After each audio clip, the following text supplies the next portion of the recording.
June 1962, about 300 graduates assembled at the Victoria Theatre. For the graduates, it was a proud occasion as they received their degrees from their Chancellor, Datuk Lee Kong Chian. They were the first batch of students to graduate from the University of Singapore. Tertiary education in Singapore began in 1905 when the Straits Settlements and Federated Malay States Government Medical School was established. Located at a former women's asylum, the school trained doctors who later formed the backbone of the health service.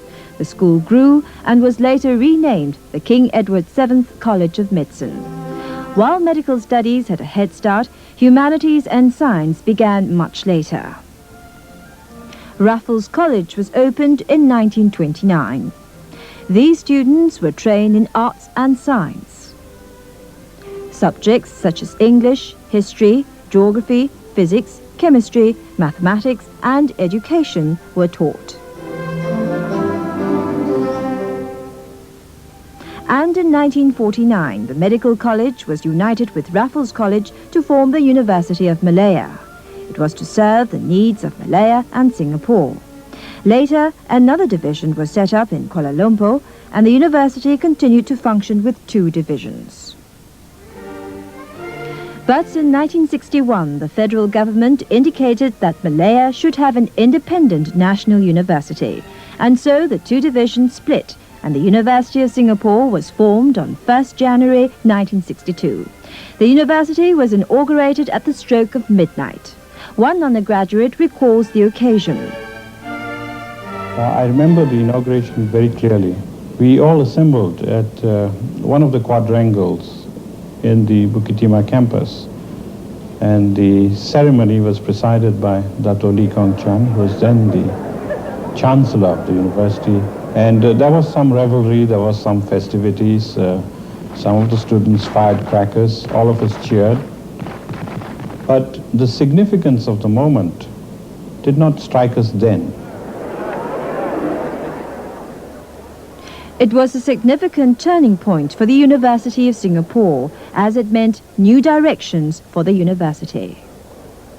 It became a national institution. It ceased to have to cater to the interests of 2 different countries. In the past, it was a University of Malaya situated in Singapore, catering to the needs of Malaya and Singapore. As a national institution, it was able to develop unilaterally, according to the interests of the nation itself. When I first joined the university, it was very much a colonial university. Almost 95% of the staff were expatriates, and gradually we turned to a situation where we had a large proportion of local teachers.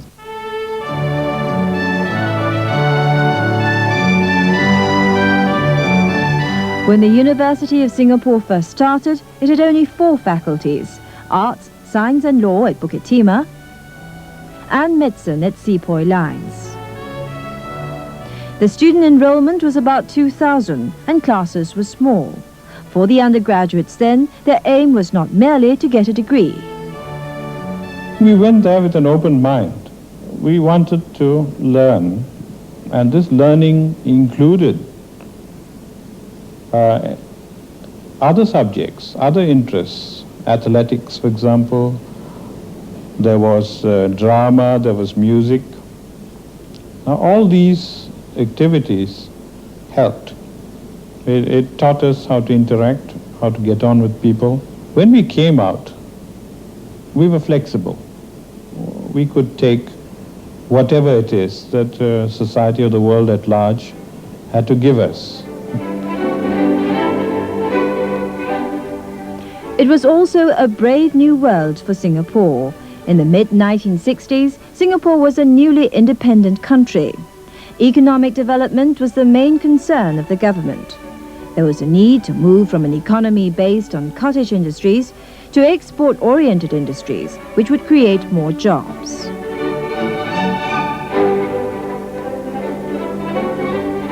In order to attract multinational firms, Singapore needed skilled manpower to service these industries. At the same time, construction projects such as housing required the skills of trained engineers. The immediate task of the university was then to provide the skilled manpower needed for national development. In 1968, Dr. Toh Chin Chai, the Minister of Science and Technology, was appointed as Vice-Chancellor. His aim was to harness the university to meet the demands of a rapidly industrializing society. Dr. Toh saw the need to establish new faculties, and in 1969, the Faculty of Engineering was set up at the Singapore Polytechnic. Professor Chin, then Dean of Engineering, recalls the initial problems. All equipments be used for training, and also classroom and other supporting facilities came from Polytechnic. And at the beginning, we had only 13 staff for 3 departments, which means the 13 staff have to teach all the courses in civil, electrical and mechanical engineering. 3 years later, in 1972, the university produced about 100 engineers, and the numbers have increased since then.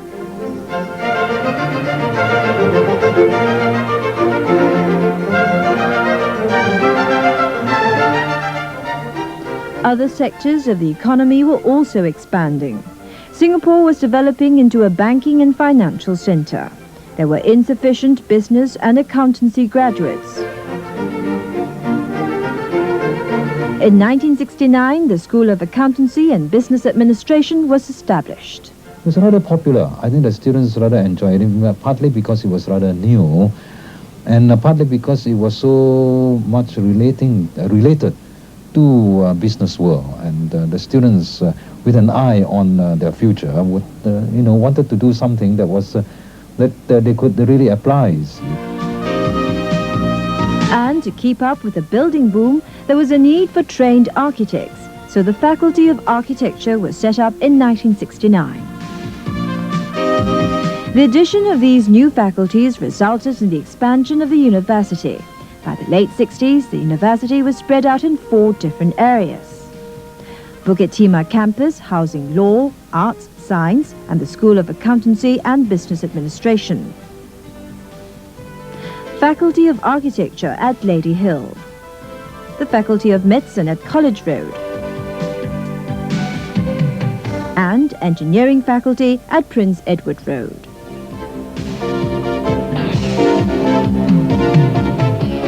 By 1969, the student enrollment had doubled to 4,000. Bukit Timah could not accommodate all the faculties, and at the same time, it was prone to flooding during heavy thunderstorms. Hence, there was a need to house the university in a larger single site. Ken Rich provided a solution. With the space available, all the faculties occupying some 400 acres of land could be housed in one area. In 1972, the groundbreaking ceremony took place and construction began in earnest.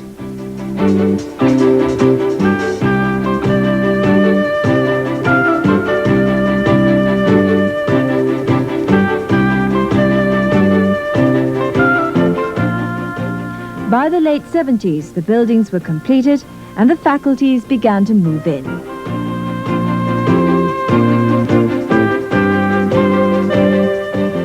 At about the same time, discussions took place on the need for a strong single university due to falling student enrollment at Nanyang, and also to provide greater opportunities for research and teaching. The government decided that Nanyang University was to merge with the University of Singapore. And in 1980, the National University of Singapore was formed. Today, the university at Kentridge has expanded to 8 faculties.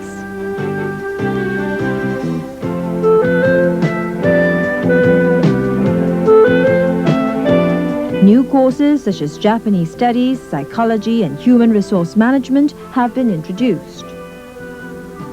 The university is meeting new demands.